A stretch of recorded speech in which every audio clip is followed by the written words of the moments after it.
یہ آگے کہاں تھا لگا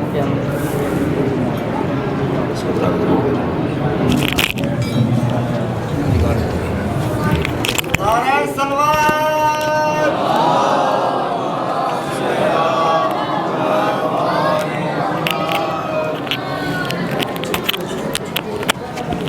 رحم اللہ من قرأ سورة مبارکة فاتحہ.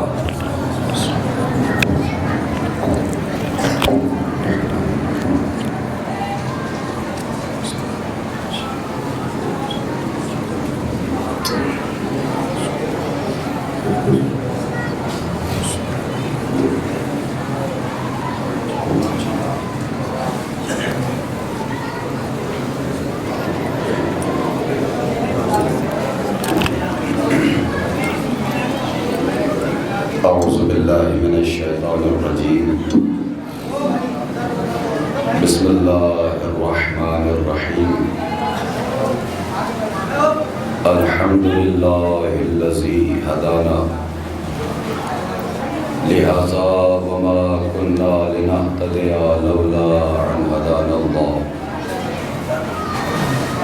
لقد جاءت رسل ربنا بالحق. الصلاة والسلام وتحية والإكرام على سيد أسلم في الوجود سر الله في كل موجود نقطة الدائرة الوجود صاحب لواء الحمد والمقام المحمود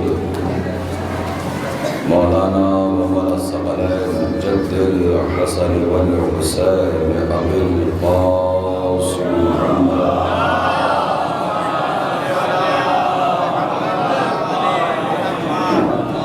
وعلى أهل بيته الطيبين الطاهرين المعصومين المسلومين ولعنة الله على أعدائهم أجمعين من يومنا هذا إلى قيام يوم الدين. أما بعد فقد قال رسول الله صلى الله عليه وآله وسلم بسم الله الرحمن الرحيم. يا علي حبك تقوى والإيمان وبغضك كفر والنفاق. صلوا على النبي وآله الصلوات.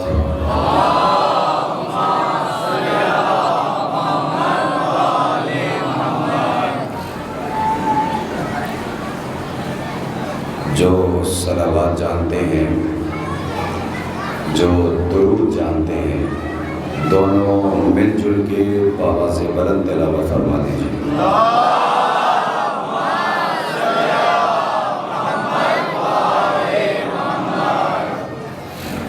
ہمارے اساتذہ نے، ہمارے علماء نے ہمیں یہی بتایا اور یہی سکھایا ہے کہ دعاؤں کی قبولیت کا بہترین طریقہ یہ ہے کہ اپنی دعا سے پہلے اور اپنی دعا کے بعد تین مرتبہ درود کی تلاوت کرنی چاہیے. 2 بار آپ تلاوت کر چکے ہیں، 1 بار اور تلاوت فرما دیجیے.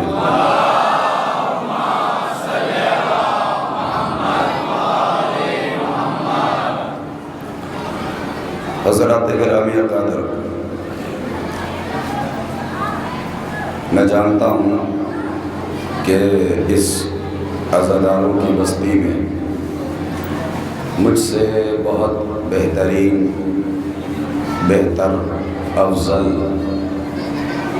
خطبہ اور علماء کو آپ سن رہے ہیں، سن چکے ہیں اور میرے بعد سنیں گے. میری حیثیت ان علماء اور خطبہ کے سامنے کچھ بھی نہیں ہے. ایک طالب علم ہونے کی حیثیت سے آپ کے دیار محبت میں حاضری کا شرف حاصل کیا ہے. میری مثال ان علماء اور خطبہ کے سامنے ایسے ہی ہے کہ جیسے ایک مختصر سا چراغ ہو، لیکن کہ تھوڑا کہ خوبصورت مومنین عشق اہل بیت کا علی رضا اشتر ایک ایسا چراغ ہے جو ان کی محبت میں روشن ہے، جل نہیں رہا ہے۔ توجہ نہیں فرمایا آپ نے؟ ذرا مل جل کے صلوات پڑھیے محمد وآلہ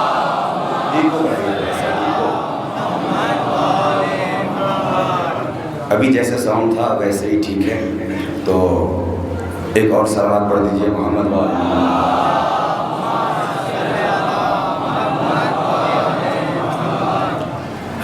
میں جانتا ہوں کہ سلسلہ عزاداری، سلسلہ مجالس جاری و ساری ہے۔ آغاز گفتگو میں ایک اعتراض اور اس کا جواب علی رضا اشتر سے سن لیجئے، پھر انشاءاللہ گفتگو کا آغاز کرتا ہوں۔ جو حضرات باہر کھڑے ہیں ان سے بھی گزارش کروں گا کہ اس عبادت میں شریک ہو جائیں، اور جہاں جگہ مل جائے وہاں بیٹھ جائیے، اس لیے کہ فرش عزا پر بیٹھنا ہر کسی کے مقدر میں نہیں ہوتا۔ اب یہ اپنے اپنے مقدر کی بات ہے میرے سرکار، کہ کوئی نالیوں میں کھڑا ہو کر مجلس سنتا ہے تو کوئی فرش عزا پر بیٹھ کر مجلس سنتا ہے۔ لیکن توجہ فرمائیے گا، کہنے والوں نے اعتراض کیا، جب ہماری مجلسوں کو دیکھا، جب ہمارے ماتم کو دیکھا، تو سر اٹھا کے دشمنان عزادار، دشمنان علی، دشمنان عزاداری نے ایک اعتراض کیا کہ یہ شیعہ پیسہ دے دے کے ماتم کرواتے ہیں۔ پتہ نہیں جملہ پہنچے گا، میں کچھ پوری امید سے آغاز کر رہا ہوں، اگر جملہ پہنچ جائے تو ذرا بتا دیجئے گا کہ جملہ پہنچ گیا ہے۔ کہنے والے نے یہ اعتراض کیا کہ یہ شیعہ پیسے دے دے کے کہتے ہیں کہ ہمارے یہاں آؤ ماتم کرو، پیسے لو ماتم کرو، زر و جواہرات لو ماتم کرو، زمینیں لو ماتم کرو، ہمارے یہاں آؤ ماتم کرو۔ توجہ فرمائیے گا بھیا، ٹھیک ہے تم یہ کہتے ہو کہ ہم شیعہ وہ ہیں جو پیسے دے دے کے ماتم کرواتے ہیں، تو ٹھیک ہے، میں ایک پل کے لیے ماننے کو تیار ہوں کہ تم یہ کہہ رہے ہو کہ شیعہ پیسے دے دے کے ماتم کرواتے ہیں، تو پھر مجھے بتاؤ کہ تم کتنا لوگے؟ بھائی سوال تو بنتا ہے نا، اگر شیعہ پیسے دے دے کے ماتم کرواتے ہیں تو بتا تو کتنا لے گا؟ میں کیا کروں میرے سرکار، یہ جو ہم ماتم کرتے ہیں نا اپنے سینوں پر، یہ اپنے سینوں پہ ماتم نہیں کرتے، بلکہ یزیدیت کے رخساروں پر تماچے لگاتے ہیں۔ نانا میری بات پہنچی نہیں میرے سرکار، توجہ فرمائیے گا کہ کسی شاعر نے کہا کہ اٹھتا ہے جو ماتم کو عزادار کا پنجہ، اٹھتا ہے جو ماتم کو عزادار کا پنجہ۔ ہاتھوں کو بلند کر کے بتا دیجیے گا کہ یہ ہاتھ مولا عباس کے علم کو اٹھانے والے ہیں۔ اٹھتا ہے جو ماتم کو عزادار کا پنجہ، تہذیب کے سینے پہ ہے افکار کا پنجہ، پانچوں انگلیاں ہیں پانچوں کے اقرار کا پنجہ، پانچوں انگلیاں ہیں پانچوں کے اقرار کا پنجہ، پانچوں انگلیاں پنجہ تنی یہاں بیٹھے ہیں، پانچوں انگلیاں ہیں پانچوں کے اقرار کا پنجہ، ارے تہذیب کے سینے پہ ہے افکار کا پنجہ، پانچوں انگلیاں ہیں پانچوں کے اقرار کا پنجہ، ارے اسلام کی بنیاد کا ڈھانچہ بھی یہی ہے، ارے رخسار یزیدی پہ تماچا بھی۔ اوہو میں نے جملہ کہا تھا، مل جل کے صلوات پڑھے محمد والے محمد۔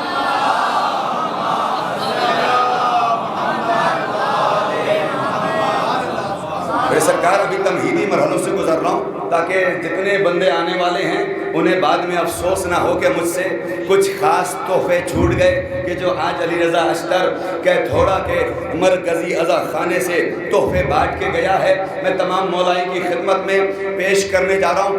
اگر آپ سب آمادہ ہیں تو ذرا یہاں سے لے کر باہر تک مل جل کے محمد والے محمد پر صلوات پڑھ کے بتائیے۔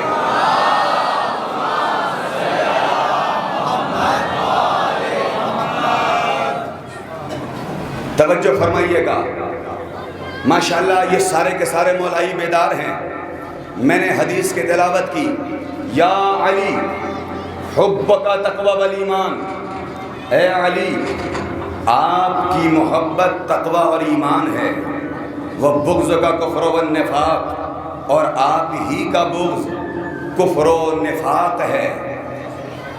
اب سنیے گا، شاید کہ نوجوانوں کے لیے تحفہ ہو جائے، بزرگوں نے اگر سنا ہوگا تو دوبارہ عبادت ہوگی، اور اگر نہیں سنا ہوگا تو آج علی رضا اشتر کے انداز میں اس واقعے کو سنیے گا، انشاءاللہ شاید کے لیے نایاب تحفہ ہو جائے۔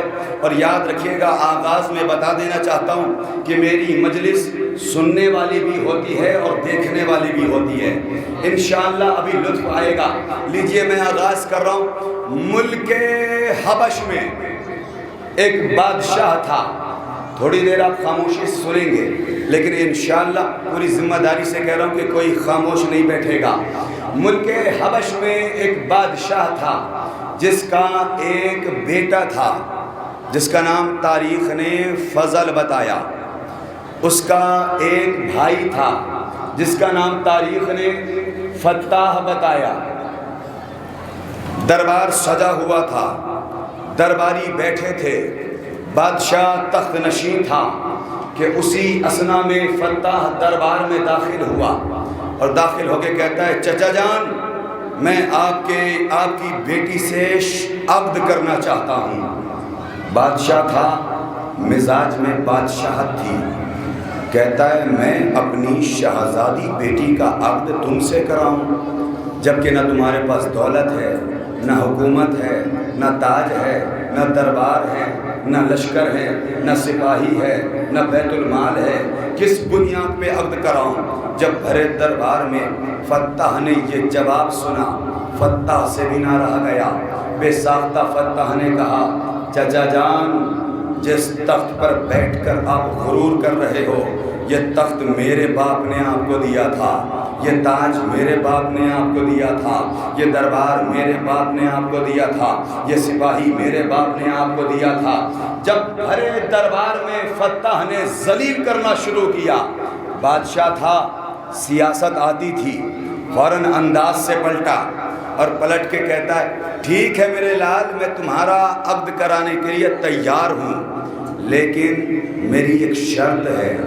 اب یہاں سے بیدار ہو جائیے گا نوجوانوں، میرے بھائیوں توجہ چاہتا ہوں۔ ایک مرتبہ فتح نے کہا، بتائیے آپ کی کیا شرط ہے؟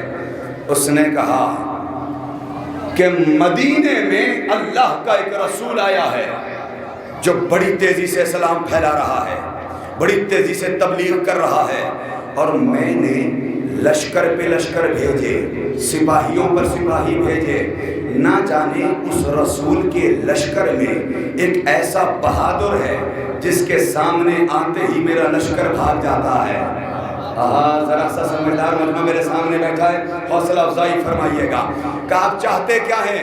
کہ اس وصی رسول کا سر قلم کر کے لا، اور ہاں یاد رکھنا اس کا سر تمہارے مہر میں کام آئے گا۔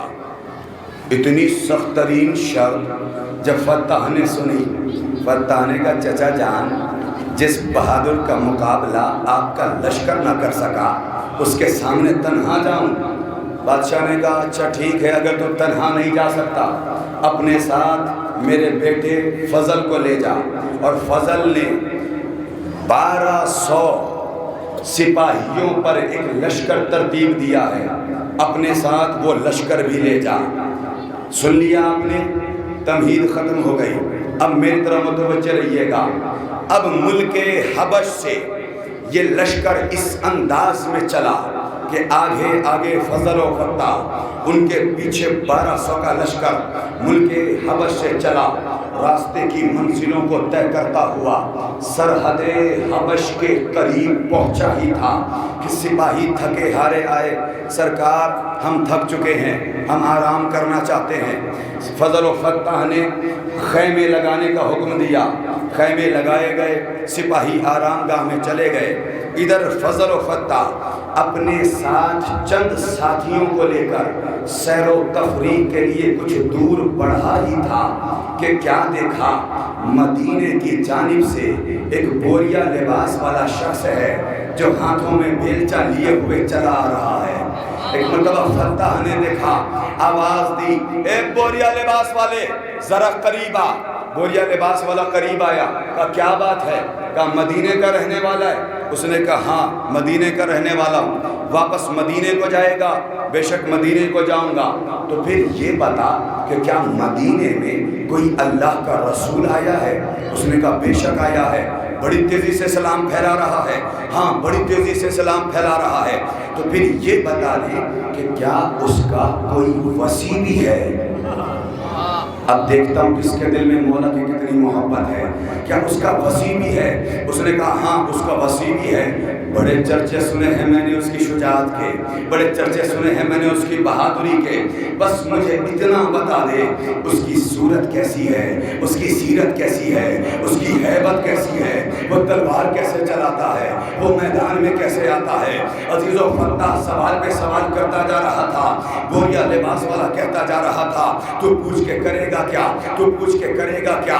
فتح نے کہا اگر تو وعدہ کرے کہ واپس مدینے میں جا کے بتائے گا نہیں، پھر میں تجھے بتاؤں کہ میں آیا کیوں ہوں۔ اب اس نے بتایا، وعدہ کیا۔ ادھر فتح نے کہا سنو، میں ملک حبش سے بادشاہ کی جانب سے اس وصی رسول کا سر قلم کرنے آیا ہوں، بس مجھے اتنا بتا دے اس کی صورت کیسی ہے، اس کی سیرت کیسی ہے، اس کی ہیبت کیسی ہے، اس کی شجاعت کیسی ہے، وہ تلوار کیسے چلاتا ہے، وہ میدان میں کیسے آتا ہے۔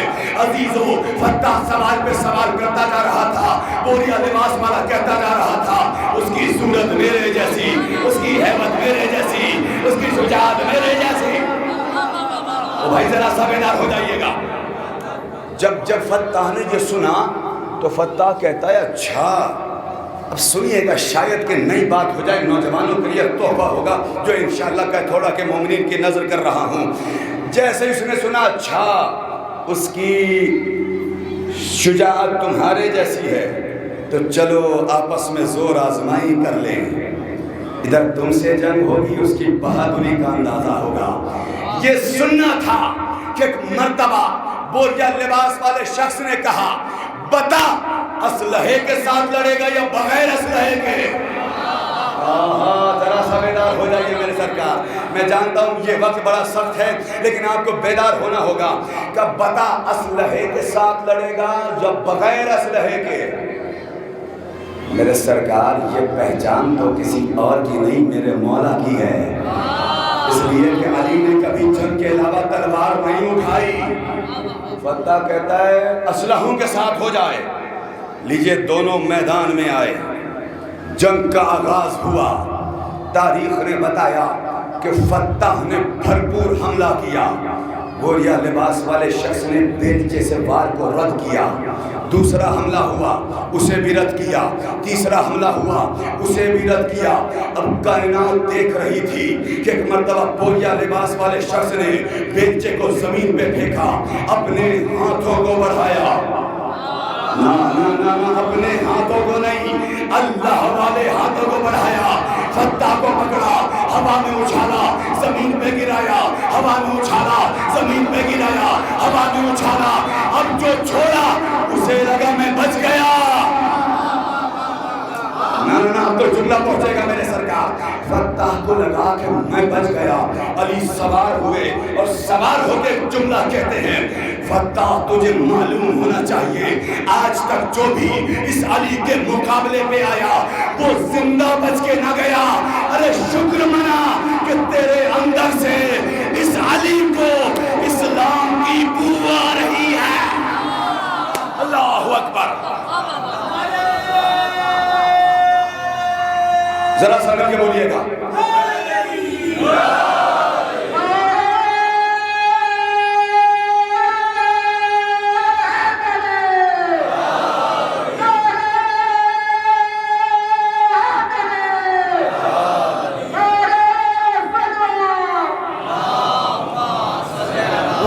پوری مجلس اسی واقعے میں تمام کروں گا، میری طرف متوجہ رہیے گا۔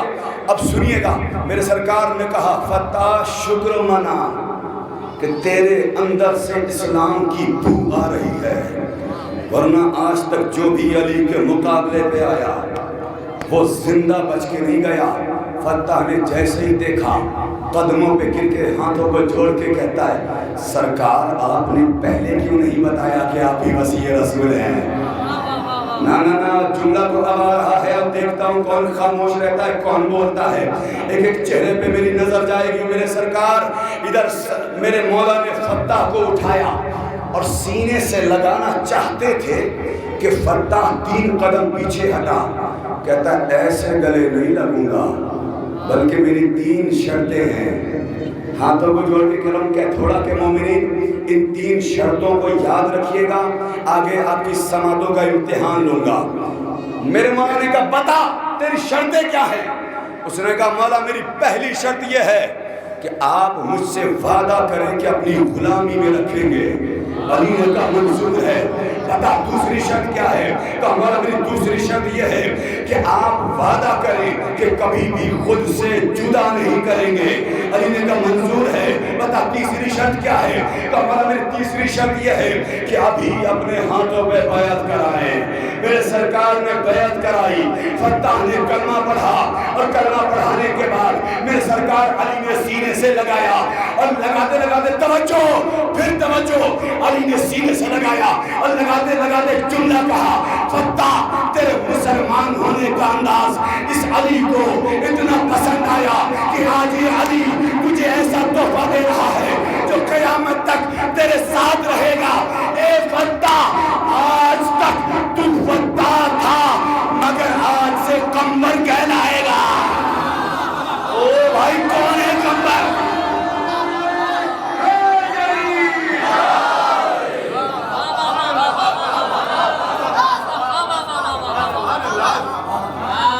معرفت حاصل کیجئے.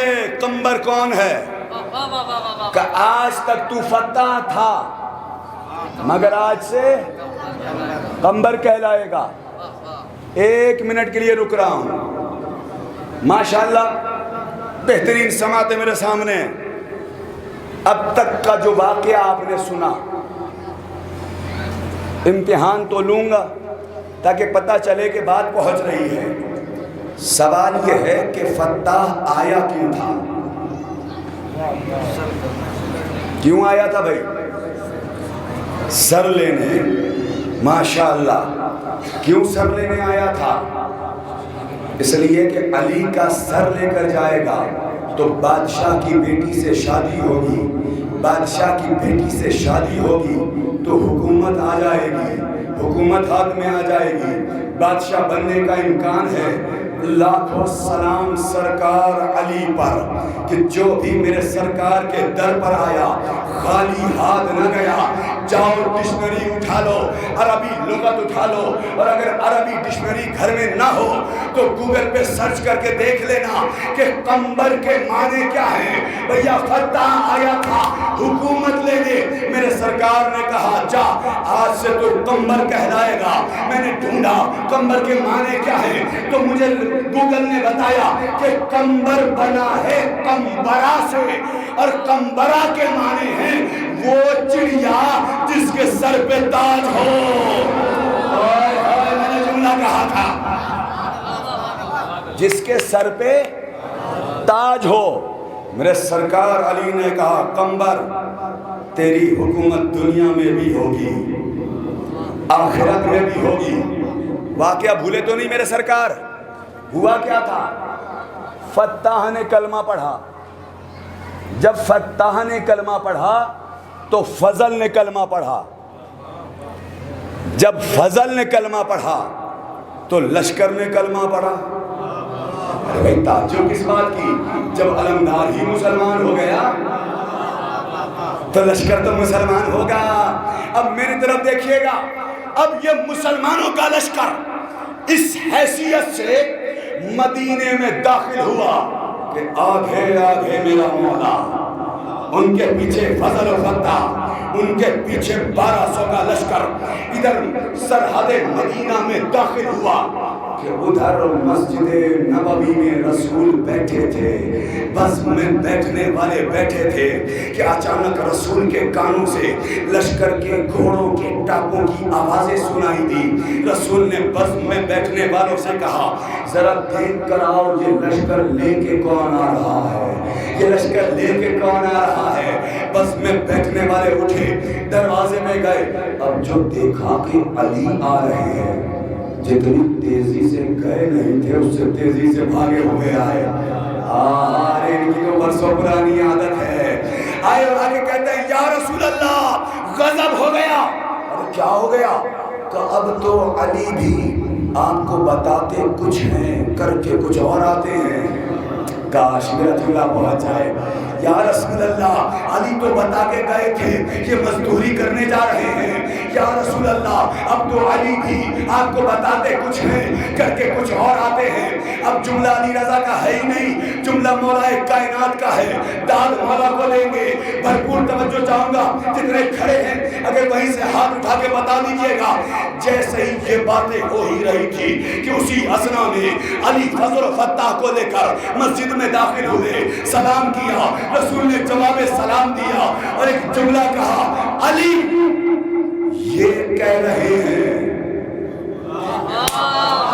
نہیں غور فرمایا آپ نے، علی یہ کہہ رہے ہیں کہ تم بتاتے کچھ ہو کر کے کچھ اور آتے ہو، تم تو بتا کے گئے کہ مزدوری کرنے جا رہے ہو، یہ لشکر کہاں سے آ گیا؟ اور میرے سرکار کا جملہ ہے، میرے مولا نے کہا یا رسول اللہ میں کیا کروں، گیا تھا مزدوری کرنے، آج کی مزدوری یہی ملی۔ اللہ اکبر، گیا تھا مزدوری کرنے، آج کی مزدوری یہی ملی۔ کہ تھوڑا کہ مومنین اتنا تو سمجھ میں آ گیا نا کہ علی کی کم از کم ایک دن کی مزدوری 1200 کو مسلمان کرنا ہے۔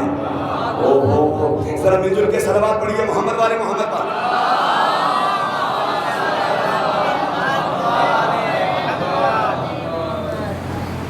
ماشاءاللہ سننے کے موڈ میں ہیں آپ سب، تو نعرہ کیوں نہیں لگاتے بھائی؟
اصغر کے دادا، قاسم کے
جذبہ جاگا ہے، لہٰذا آپ کی خدمت میں بیان کر رہا ہوں۔ اور میری طرف دیکھیے گا، ایک منظر دکھانے جا رہا ہوں مسجد نبوی کا۔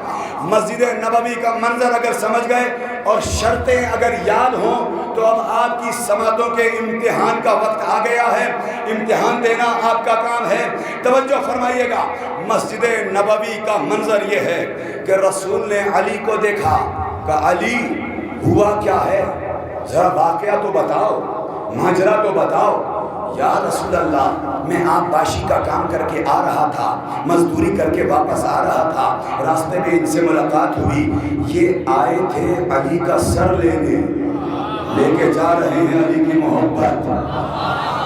مولا سے محبت کرنے والوں، اب تو جملہ ہے، اب تو مجلس شروع ہوئی ہے میرے سرکار۔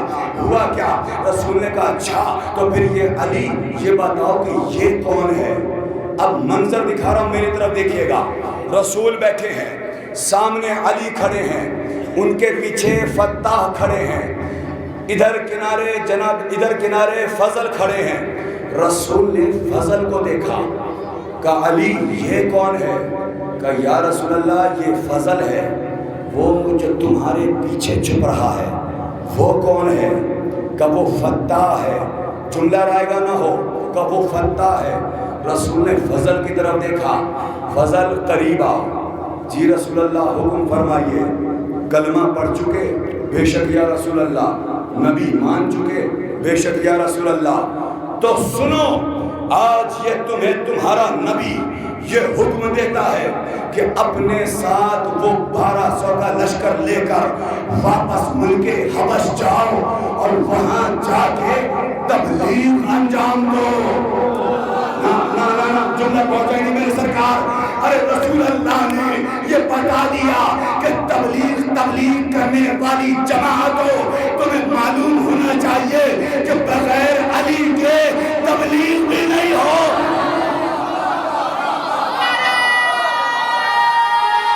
یا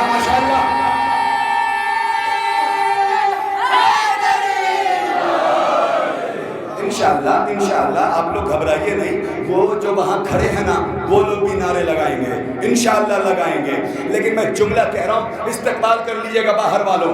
میرے سرکار علی نے، رسول نے کہا اچھا فضل، جی سرکار جیسا آپ کا حکم۔ فضل کنارے ہوئے، علی نے کیا دیکھا کہ فتح علی کے پیچھے چھپ رہا ہے۔ نا میں نے کہا تھا اگر شرطیں یاد ہوتی تو آپ خاموش نہیں بیٹھتے۔ علی نے پیچھے دیکھا، بازو کو پکڑا، سامنے لائے، کہا فتح چھپتا کیوں ہے؟ چھپتا کیوں ہے؟ فتح نے ہاتھوں کو جوڑ دیا، سرکار مجھے خوف ہے کہ کہیں رسول مجھے بھی فضل کے ساتھ جانے کو نہ کہہ دے، اللہ جانے کون پہنچا نہیں پہنچا، مجھے خوف ہے کہ کہیں رسول مجھے بھی فضل کے ساتھ جانے کو نہ کہہ دے۔ علی نے کہا فتح کلمہ پڑھ چکا، معرفت نہیں ملی، ارے تجھے نہیں معلوم ہمارے یہاں وعدہ ایک کرتا نبھاتے سارے۔ اوہ آپ سلامت رہے، آپ سلامت رہے۔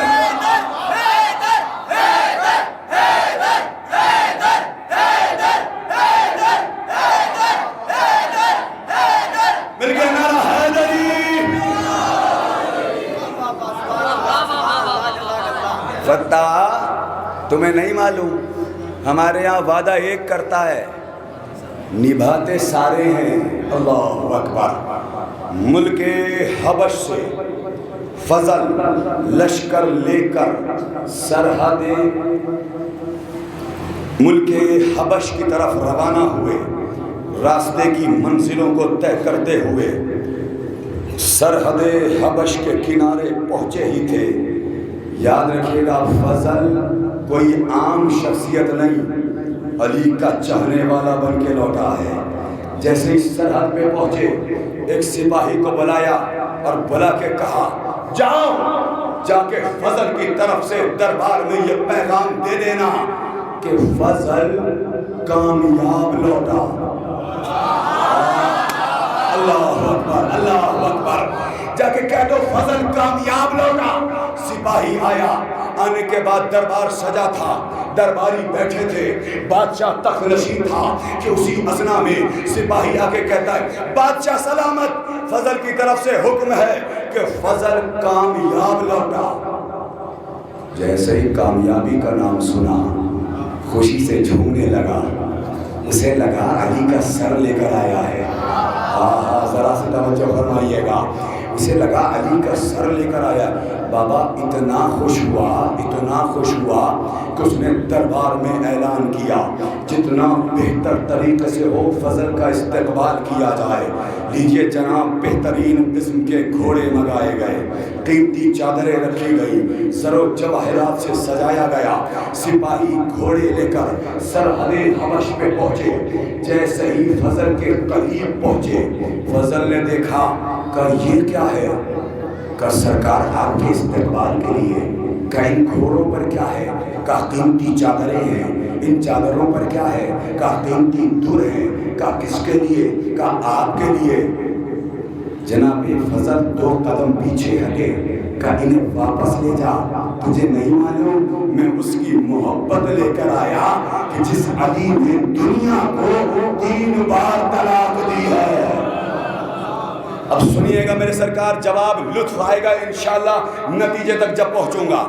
جیسے سپاہیوں نے جملے سنے، سپاہی سمجھ گئے یہاں تو مسئلہ الٹا ہے۔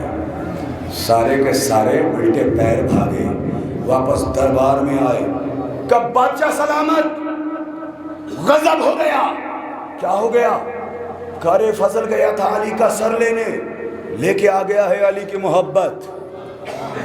وہ بادشاہ جو اب تک خوشی میں جھوم رہا تھا، اچانک غصے میں چور ہو کے تخت پر بیٹھا تھا کہ اسی اثنا میں فضل لشکر لے کر دربار میں آ گئے۔ اب سنیے گا، یہاں سے جوانوں اگر آپ نہ بولیں تو مجھے دکھ ہوگا، اس لیے کہ جملہ اب آنے والا ہے۔ ادھر دربار سجا تھا، درباری بیٹھے تھے، بادشاہ تخت نشین تھا کہ فضل لشکر لے کے دربار میں داخل ہوئے۔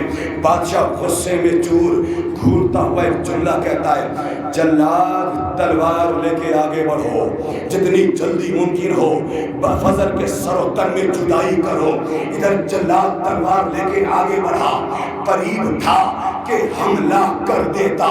وہ دربار جو اب تک بادشاہ کا دربار تھا، وہ سپاہی جو اب تک بادشاہ کے سپاہی تھے، اسی دربار میں 1200 تلواریں سامنے آ گئی۔ خبردار، اب میرا بادشاہ تو نہیں بلکہ فضل ہے۔ اب جو بادشاہ نے دربار کا یہ منظر دیکھا، سیاست آتی تھی، فوراً انداز سے بدلا اور کہتا ہے میرے لال تم نے دربار کا قانون توڑا۔ کیا ہے آپ کے دربار کا قانون؟ کیا تمہیں نہیں معلوم کہ دربار میں جب بھی کوئی آتا ہے سر جھکا کے آتا ہے، جب بھی دربار میں کوئی آتا ہے بغیر اسلحے کے آتا ہے؟ اتنی سی بات ہے۔ سپاہیوں کو حکم دیا، سارے کے سارے سپاہی باہر گئے، اسلحے ڈال کے واپس دربار میں آئے۔ اب دیکھنا ہے کہ اگر زندگی میں آپ نے ایک مرتبہ بھی مولا کے نام سے مدد حاصل کی ہے تو آج کوئی خاموش نہیں بیٹھے گا۔ لیجئے میرے سرکار، جیسے سپاہی دربار میں آئے، ادھر بادشاہ نے سپاہیوں کو حکم دیا کہ ان سارے سپاہیوں کو قیدی بنایا جائے۔ ہاتھوں میں ہتھکڑیاں پہنائی گئی، پیروں میں بھیڑیاں پہنائی گئی۔ جب سارے سپاہیوں کو قید کر لیا گیا، اب بادشاہ نے حکم دیا جلاد تلوار لے کے آگے بڑھو، اب فضل کے سر و تن میں جدائی کرو۔ میرے سرکار، جلاد تلوار لے کے آگے بڑھا، قریب تھا کہ فضل کی گردن پر تلوار چلا دیتا کہ بے ساختہ فضل کی زبان سے نکلا، یا علی مدد، او یا علی کرنے والوں،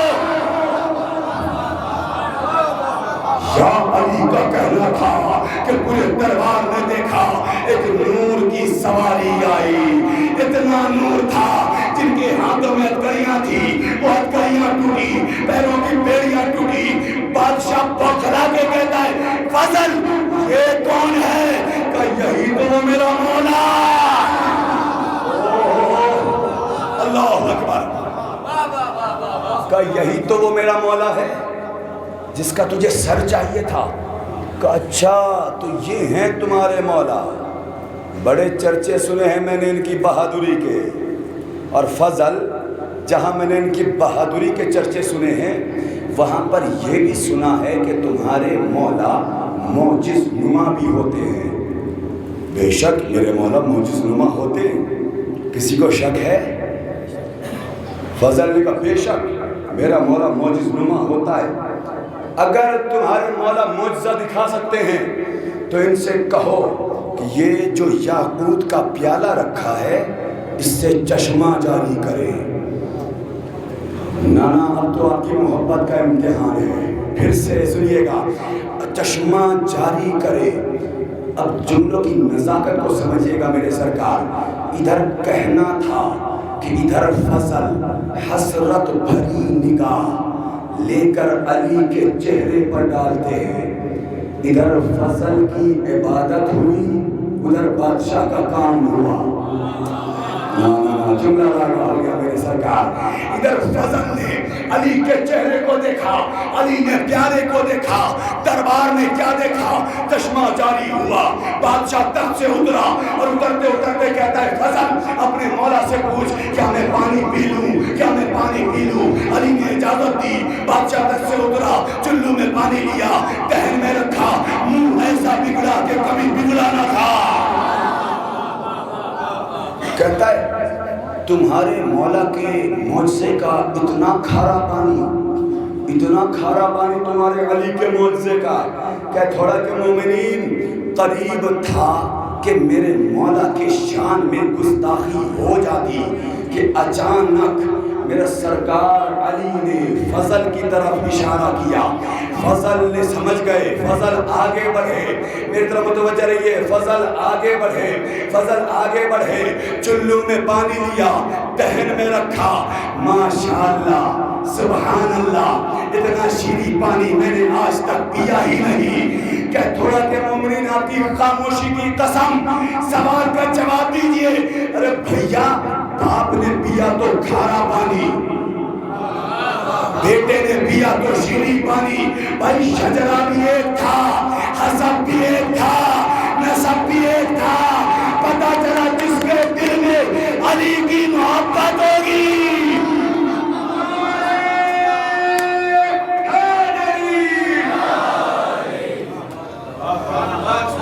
جس کے دل میں علی کی محبت ہوگی اس کے لیے شیریں ہوگا، جس کے دل میں علی کا بغض ہوگا اس کے لیے کھارا ہوگا۔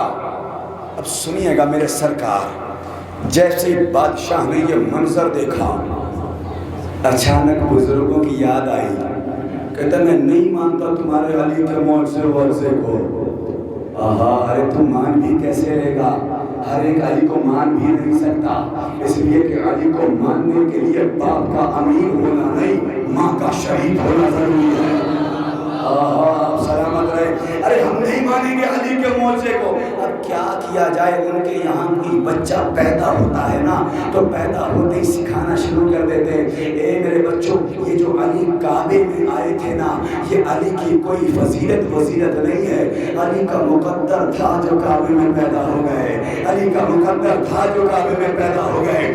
آج تک مجھے یہ بات سمجھ نہ آئی کہ مقدر جب بھی چمکا تو علی کا چمکا، نہیں یہ جو علی کعبے میں پیدا ہوئے یہ علی کا مقدر، 3 دنوں تک خانے کعبہ میں رہے کہ علی کا مقدر، قرآن سنایا علی کا مقدر، زبور سنانا علی کا مقدر، انجیل سنانا علی کا مقدر، 3 دنوں کے سن میں کلے ازدر کو چیر دینا علی کا مقدر، بستر رسول پر سو کر اپنا نفس بیچ دینا علی کا مقدر، فاتح خیبر بننا علی کا مقدر، فاتح خندق بننا علی کا مقدر، فاتح حنین بننا علی کا مقدر۔ تمہارے نبی کے ہاتھوں پر اپنا اعلان ولایت کرانا یہ بھی علی کا مقدر، نبی کی بیٹی سے اپنا عقد کر لینا یہ بھی علی کا مقدر۔ بھیا مجھے سمجھ نہیں آتا، جب سب کے سب علی کا مقدر ہے تو مجھے پتا علی مقدر کا محتاج یا مقدر علی۔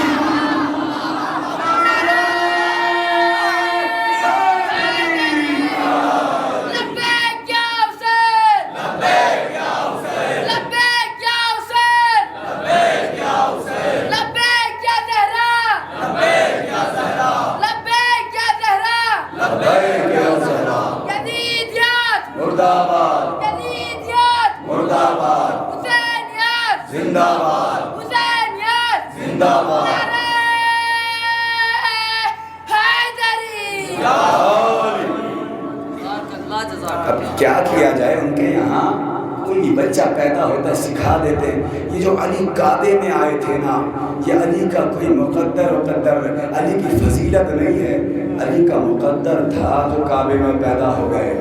بھائی سبحان اللہ، میں بہت پرانی بات نہیں کرتا، اب میں کیا کروں، انہیں ہماری کیا کیا چیزوں سے نفرت ہے، یہ تابوت بدعت، یہ علم بدعت، یہ ذوالجناح بدعت، ہم جو بھی کرتے ہیں انہیں بدعت لگتا ہے، مجھے سمجھ نہیں آتا۔ لیجیے دلیل دے رہا ہوں، یہاں سے لے کے وہاں تک مومنین بیٹھے ہیں۔ ابھی کچھ عرصے پہلے لکھنؤ میں امام کعبہ آئے تھے نہیں آئے تھے؟ نیوز چینلز دیکھنے والے حضرات یہاں بیٹھے ہیں، سوشل میڈیا پر ایکٹیو لوگ بیٹھے ہوئے ہیں۔ کہا ابھی کچھ عرصے پہلے امام کعبہ آئے تھے۔ بھیا یہ بات تو مجھے نیوز چینل والوں نے دکھائی کہ جیسے ہی امام کعبہ، بھائی کعبے کے امام لائق احترام ہیں، ہم احترام کرتے ہیں ان کا، اس لیے کہ کعبے میں نماز پڑھانے کا شرف ہر کسی کو نہیں ملتا۔ کعبے کے امام آئے تھے، لیکن ہمیں تو نیوز چینل والوں نے دکھایا کہ جیسے ہی ٹیلے والی مسجد لکھنؤ سے امام کعبہ نماز پڑھا کے باہر نکل رہے تھے، عالم یہ تھا مومنین کا کہ لوگ آگے بڑھے، کوئی ہاتھوں کو چوم رہا ہے، کوئی کعبہ کو چوم رہا ہے، کوئی کعبہ کو چوم رہا ہے۔ او بھیا فیصلہ کرو، امام کعبہ کے ہاتھوں کو چومنا جائز ہو گیا اور مولود کعبہ کے تابوت کو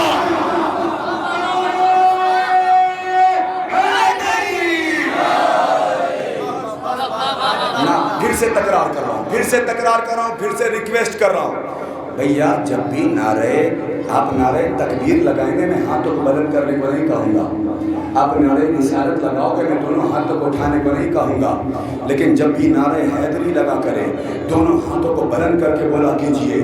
اس کی دلیل یہ ہے، سن لیجیے یا علی، اس کی دلیل یہ ہے کہ رسول کی 63 سالہ زندگی کو دیکھ جائیے، رسول نے نماز کا اعلان کیا، دونوں ہاتھوں کو نہیں اٹھایا، روزے کا اعلان کیا، دونوں ہاتھوں کو نہیں اٹھایا، حج کا اعلان کیا، دونوں ہاتھوں کو نہیں اٹھایا، بیعت ہو گئی، اللہ کی الوہیت کا اعلان کیا، دونوں ہاتھوں کو نہیں اٹھایا، اپنی رسالت کا اعلان کیا، دونوں ہاتھوں کو نہیں اٹھایا، علی کی ولایت کی بات آئی، ہاتھوں پہ اٹھا کے کہا جس کا میں مولا اس کے علی، دونوں ہاتھوں کو بلند کر کے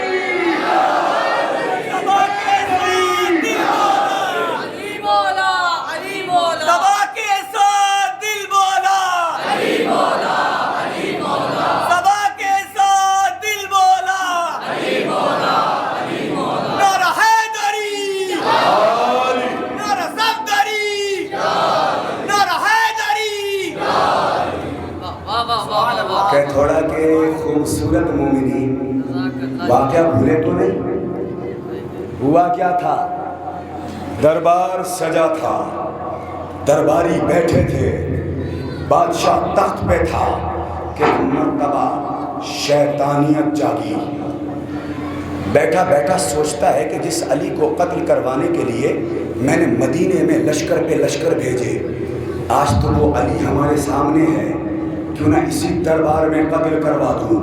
یہ سوچ کے اس نے اپنے تمام سپاہیوں کو حکم دیا، اب میری طرف دیکھنا، اشارہ سمجھداروں کے لیے کافی ہے، چاروں طرف سے دشمنوں نے ننگی تلواریں لیے ہوئے علی کو گھیرا، درمیان میں میرے مولا، چاروں طرف سے دشمنوں نے علی کو گھیرا۔ بھیا یہ قانون حرب و ضرب ہے کہ اگر کسی بہادر کو مارنا ہو تو اسے چاروں طرف سے گھیرا جاتا ہے، پھر آہستہ آہستہ دشمن قریب آتا ہے، آہستہ آہستہ دشمن قریب آتا ہے۔ اب یہی جو منظر دکھانا چاہ رہا ہوں، کشف تصور میں میرے ساتھ آؤ، دربار میں مولائی بنا کر تمہیں بھی یہ تصور دکھاتا ہوں، درمیان میں علی ہیں، چاروں طرف سے دشمنوں کے ہاتھوں میں تلواریں ہیں، کافروں نے علی کو گھیرا، قریب آتے گئے، وہ وقت بھی آیا کہ سپاہی حملہ کر دیتے۔ میں یہاں پر رک کر ایک جملہ کہہ رہا ہوں میرے سرکار، اس منظر کو دیکھ کر آج ایسا لگ رہا تھا کہ آج پہلی مرتبہ کوئی کافر کسی کعبے کا طواف کر رہا ہو۔ اللہ اکبر. ادھر سپاہی آگے بڑھے، قریب تھا کہ وار کر دیتے. وہ ذوالفقار جو خیبر کے لیے آئی تھی، علی نے ذوالفقار نکالی، وہ چمک اور دمک دیکھا، ہاتھوں سے تلواریں چھٹی، ان کے پیر بھاگے. اب جو سپاہیوں کو بھاگتے ہوئے دیکھا، بادشاہ تخت سے اترا، چاہتا تھا کہ فرار حاصل کر لے. اللہ والی نگاہوں نے دیکھا ذوالفقار علی چلی، اس حیثیت سے چلی کہ آدھا ادھر گرا، آدھا. سن لیا آپ نے؟ علی نے بادشاہ کو دو حصوں میں تقسیم کیا اور ایک آواز دی، فضل آگے بڑھو. جی مولا حکم فرمائے. آج سے یہ دربار بھی تمہارا، یہ تخت بھی تمہارا، یہ تاج بھی تمہارا. میں ہاتھوں کو جوڑ کے ایک سوال کروں گا. فضل سنیے گا میرے سرکار، فضل علی نے تمہارے باپ کو مارا ہے. کاش توجہ فرما لے. علی نے تمہارے باپ کو مارا ہے، تمہیں برا نہیں لگا؟ فضل جواب دیں گے، ارے اشتر کیسی بات کر رہے ہو، تمہیں نہیں معلوم میں ہوں علی کا چاہنے والا، اور جو علی کا چاہنے والا ہو وہ کافر باپ نہیں لگتا. جملہ پہنچے گی میرے سرکار؟ کہہ دو جملہ، اجازت ہے میرے بھائیوں. ارے جب ایک علی کا چاہنے والا کافر باپ نہیں لگتا تو خود کل ایمان ہو نا. ابھی بھی میں مطمئن نہیں ہوا آپ کی داد سے. لیجئے پھر وضاحت کر رہا ہوں، تھوڑی دیر میرے ساتھ رہیے. ایک مثال دے رہا ہوں، ایگزامپل. مثال آپ کے معیار پہ اتر جائے، انشاءاللہ اس معیار پہ بولیے گا جس معیار پہ علی رضا اشتر بول رہا ہے.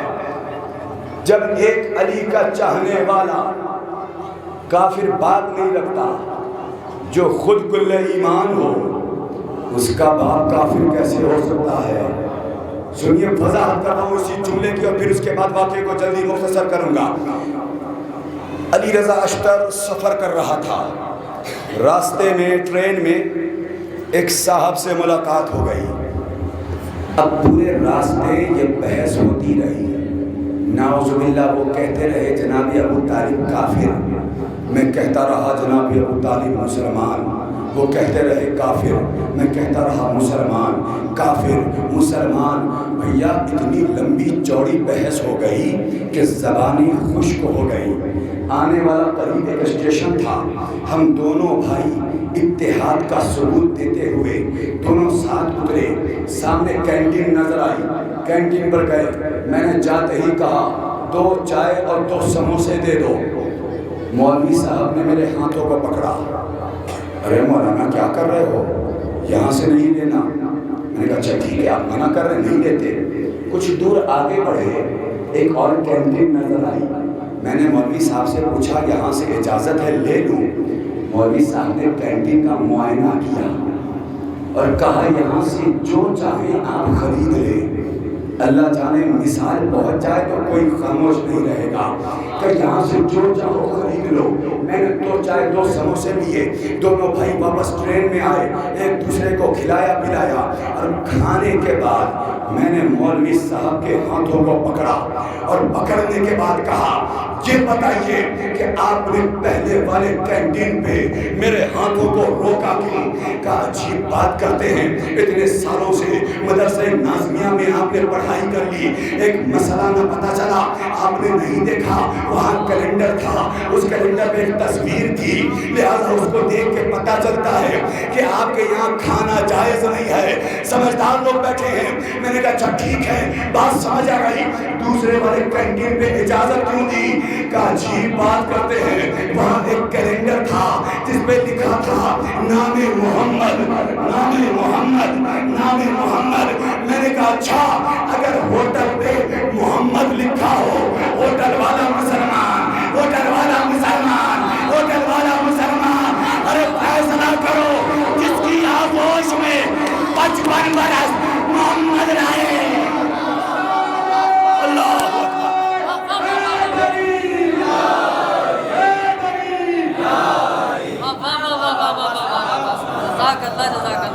جس کے گھر میں محمد جیسے نبی 55 برس رہے، وہ کافر کیسے ہو سکتے ہیں؟ واقعہ بھولے تو نہیں، وقت زیادہ ہو گیا ہے، بس تمام کر رہا ہوں۔ پوری مجلس ایک طرف رکھیے، اب جو جملہ آنے والا ہے وہ ایک طرف ہے، اپنا جگر ہتھیلیوں پہ رکھ کے سنا رہا ہوں، اگر قبول کر لیجئے گا تو اسی محنت سے جواب دے دیجئے گا۔ دربار سجا تھا، درباری بیٹھے تھے، بادشاہ بدلا تھا۔ توجہ فرما رہے ہیں؟ فضل تخت پہ بیٹھا تھا، ایک مرتبہ فضل نے آواز دی، میرے پیارے بھائی فتح، جی بھائی حکم فرمائے۔ کہ فتح تم نے کہا تھا نا کہ یہ تخت تمہارے باپ نے دیا تھا، یہ تاج تمہارے باپ نے دیا تھا، یہ تخت تمہارے باپ نے دیا تھا، یہ دربار تمہارے باپ کا تھا، لو آج سے یہ تخت بھی تمہارا، یہ تاج بھی تمہارا، یہ تاج بھی تمہارا۔ مجھے نہیں معلوم جملہ کہاں تک پہنچے گا، میں کہوں گا فضل علی نے تمہیں دیا، تم نے فتح کو دیا۔ فضل جواب دیں گے، میں ہوں علی کا چاہنے والا، اور علی کا چاہنے والا کسی کا حق نہیں کھاتا۔ اللہ اکبر۔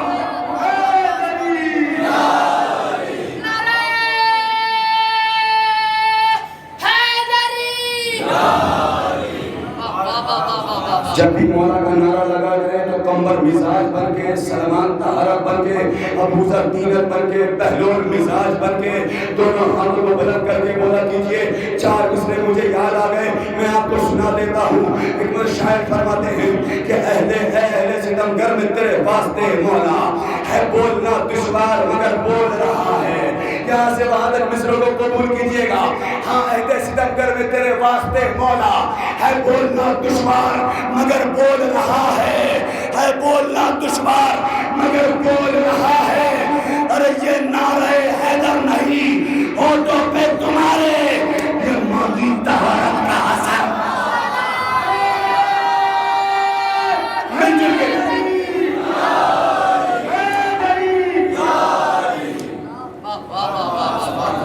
فضل جو علی کا چاہنے والا ہو وہ کسی کا حق نہیں کھاتا۔ اللہ اکبر۔ لیجئے آخری جملہ، اور یہی جملہ شاید آپ کے آنکھوں میں آنسو لے آئے، مگر خدا کی قسم کربلا کے مصائب سے نکال کر فضائل اور پیغام کا ایک جملہ آپ کو سنا رہا ہوں۔ نوجوانوں، خدا کی قسم جو علی کا چاہنے والا ہو وہ کسی کی زمین مار کے گھر نہیں بناتا، وہ کسی کا حق کھا کے زندگی نہیں گزارتا۔ اگر ایسا ہوتا تو حسین کربلا میں کبھی بھی زمین نہ خریدتے۔ نانا جملہ پہنچے گا میرے سرکار، میرے مولا نے کربلا میں زمین خریدی اور تمام آزاداروں کو یہ پیغام دے دیا کہ دنیا والوں جان لو، جو حسین اپنے لیے مرنے کے لیے دوسرے کی زمین پسند نہیں کرتا، وہ تمہارے لیے جینے کے لیے کسی کی زمین کیا پسند کرے، وہ تمہارے جینے کے لیے کسی کی زمین کیا پسند کرے گا۔ بس عزیزو، یہ ہے، ایسے ہوتے ہیں مولا کے چاہنے والے، ایسے ہوتے ہیں اہل بیت سے محبت لگائے جاتے ہیں۔ عزیزو، میں جانتا ہوں کہ آپ رونے کی تیاری سے آئے ہوں گے، اس لیے کہ آج اس مجلس میں حسین کی سواری کی زیارت کرنی ہے، اس سواری کی کہ جس کی وفاداری کی دنیا میں مثال نہیں ملتی۔ لیکن اس سے پہلے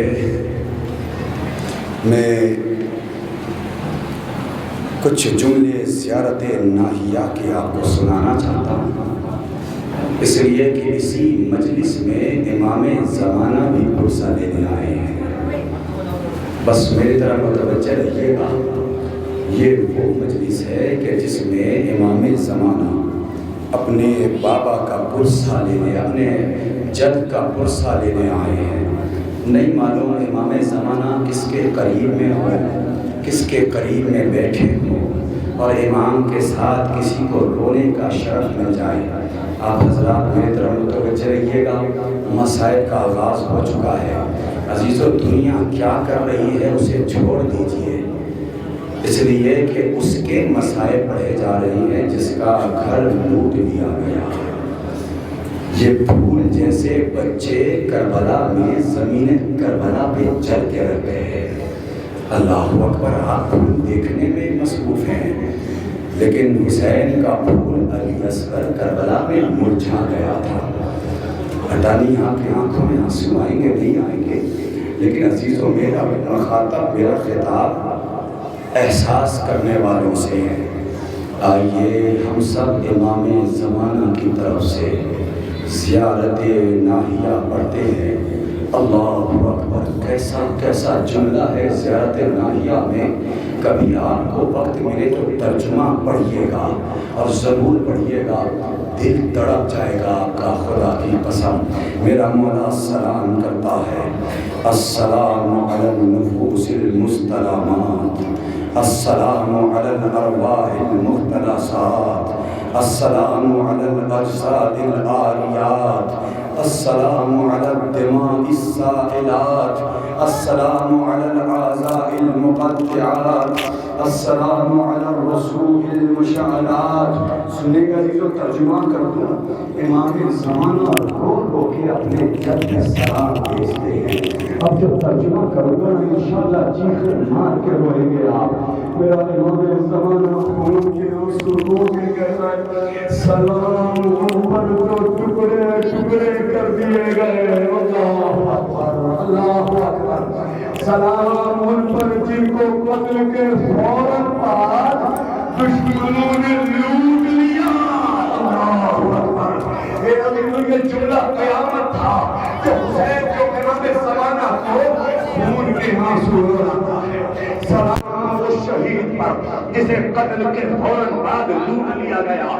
راوی کہتا ہے کہ قتل حسین کے بعد یہ منظر میں ایک جھاڑیوں کے پیچھے سے دیکھ رہا تھا کہ ادھر کے گھوڑے ادھر گئے، ادھر کے گھوڑے ادھر گئے، حسین کا جسم پامال ہو گیا۔ کسی نے امامہ لوٹا، کسی نے قبا لوٹا۔ وہ ملعون کہتا ہے میں چھپ کے دیکھ رہا تھا کہ ایک ملعون آگے بڑھا، میں آگے بڑھا، میں نے دیکھا حسین کے جسم پر کچھ بھی نہ بچا۔ اب میں کیا لوٹوں کہ میری نگاہ حسین کی انگلی پہ گئی، میں نے دیکھا ایک انگوٹھی تھی۔ عزیزوں، ملعون کہتا ہے میں نے حسین کی انگلیوں کو ایک پتھر پہ رکھا، اوپر سے مار دیا، ارے انگلیوں سمیت۔ ہائے حسین، ہائے حسین کہہ کے بات کیجیے۔ آج نہ روئیں گے تو کب روئیں گے؟ ہر مجلس کو آخری مجلس سمجھ کر رویا کیجیے۔ نہیں معلوم کل کس کی جان نکل جائے، کس کو شرف ملے رونے کا، کون نہ رو پائے۔ لیکن سنیے گا عزیزو، قیامت کے جملے ہیں۔ میرا امام زمانہ روتا روتا فرماتا ہے، سلام ہو بے گورو کفن لاشوں پر، عرض کربلا پر بہنے والے خون پر سلام، جسموں سے جدا کر دیے جانے والے اعضاء پر سلام۔ اللہ اکبر۔ رونے کے لیے تو یہی جملہ کافی ہے میرے سرکار۔ میں کیا مسائب پڑھوں؟ یہ تو امام زمانہ مسائب پڑھ رہے ہیں۔ ارے علی رضا کے مسائب پڑھ رہے ہیں یا امام زمانہ کے مسائب؟ مولا مسائب پڑھ رہے ہیں، میرے مولا مسائب پڑھ رہے ہیں۔ روتے روتے فرماتے، اللہ جانے میں صرف ترجمہ کر رہا ہوں، عربی عبارت نہیں پڑھوں گا۔ مولا فرماتے، سلام بے کفن دفن کیے جانے والوں پر، سلام ان سروں پر جن کو جسموں سے جدا کر دیا گیا، سلام ان سروں پر، اے اس ریش اقدس پر سلام جو خون سے سرخ ہو گیا۔ اللہ اکبر۔ اس رخسار پر سلام جو خاک آلود ہو گئے۔ اللہ اکبر۔ یہ وہ رخسار ہے جس کا بوسہ کبھی رسول لیا کرتے تھے۔ سلام ان دانتوں پر سلام جن پر ظلم کی چھڑی چلی، اس پر سلام جو نیزے پر اٹھایا گیا۔ اب مجھے نہیں معلوم یہ جو جملہ میں سنا رہا ہوں نا، خدا کی قسم اگر سینے میں دل ہے، دل میں احساس ہے، تو اس احساس میں میرے آقا غریب حسین کی مظلومیت رکھیے گا۔ اب میرے مولا امام زمانہ کا جملہ سنیے۔ مولا فرماتے ہیں ان جسموں پر سلام جو بیابان میں برہنا پڑے رہے۔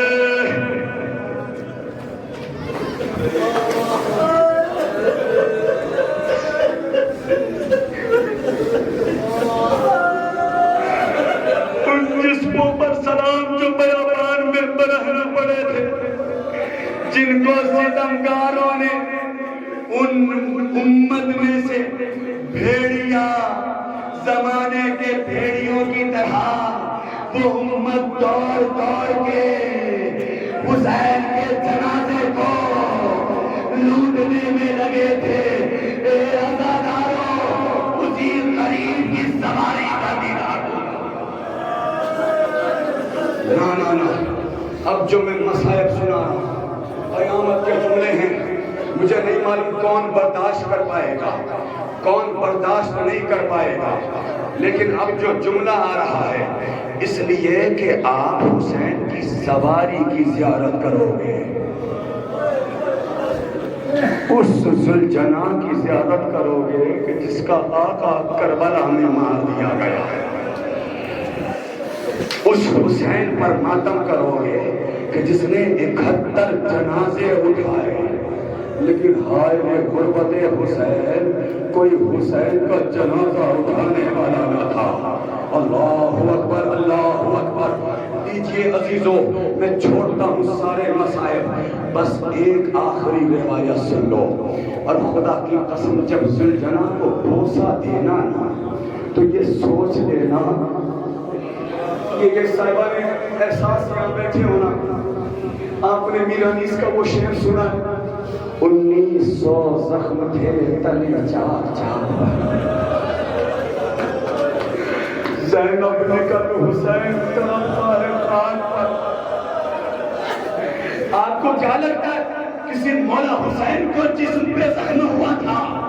ابھی جتنے زخم مولا حسین کو ہوئے اتنے ہی زخم ذوالجناح کو بھی پہنچے تھے۔ اللہ اکبر، کتنی وفادار سواری تھی۔ 3 مقام، بس یہ 3 مقام سن لو جو ذوالجناح نے کربلا میں انجام دیا، دنیا کا کوئی انسان انجام نہیں دے سکتا۔ میری جان قربان ہو جائے حسین کی سواری پر۔ جانتے ہو حسین کی سواری نے کربلا میں پہلا کام یہ انجام دیا کہ جب حسین کا جان سا بیٹا اکبر زین سے زمین پہ آیا، جوش محبت نے حسین کو دوڑایا۔ روایت کہتی ہے حسین کبھی گرتے تھے، کبھی اٹھتے تھے، کبھی گرتے تھے، کبھی اٹھتے تھے۔ اب حسین سے چلا نہ گیا، آواز بلند کی، بیٹا آواز دو، مجھے نظر نہیں آتا۔ ماتم کریں گے، آئے حسین کہہ کے روئیے گا۔ یہ حسین کی آواز اکبر تک پہنچنی تھی کہ حسین کے وفادار ذوالجناح تک پہنچ گئی۔ ذوالجناح آگے بڑھا، دانتوں سے آستین کو پکڑ کے شاید بے زبانی میں کہہ رہا ہو، اے میرے آقا ابھی یہ ذوالجناح زندہ۔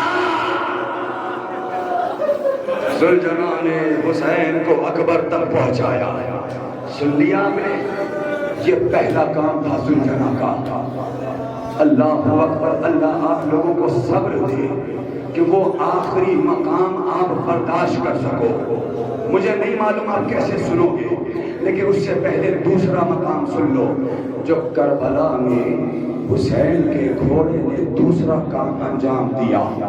جب حسین غریب چلتی ہوئی تلوار کو نیام میں رکھتے ہیں، بکھری ہوئی فوجیں سمجھی، کسی نے نیزہ مارا، کسی نے تلوار مارا، کسی نے گنگرات اٹھا کے پھینکا، جب حسین زین پہ سبر نہ سکے زمین پہ آ گئے، ارے سلجھنا نے حسین کا طواف کرنا شروع کیا، حسین کا طواف کرنا شروع کیا۔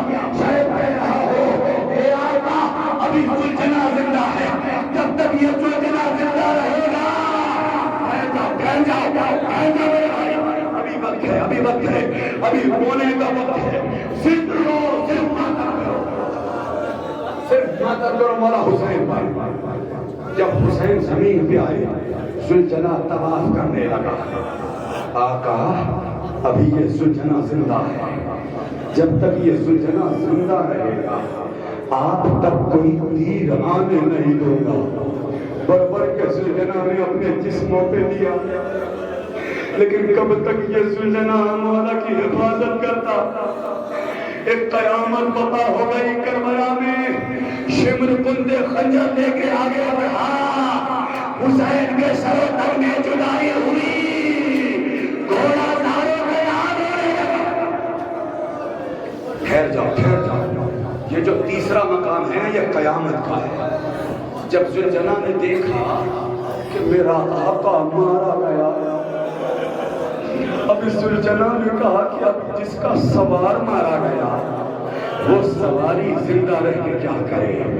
اللہ اکبر، اللہ اکبر۔ آخری کام زلجنا نے یہ کیا، دلوں کو تھامیے گا، مولا مجھے طاقت دے کہ میں یہ پورے مصائب آپ کو سنا دوں۔ عزیزو روایت کہتی ہے کہ آخری کام زلجنا نے یہ کیا کہ اپنے سر کو آگے بڑھایا، حسین کے خون سے رنگین کیا، آخری کام کرنا ہے، خیمے کی طرف دوڑا، طاقت و زمین پہ ماری، آواز بلند کی۔ بی بی زینب نے دیکھا، کیا دیکھا؟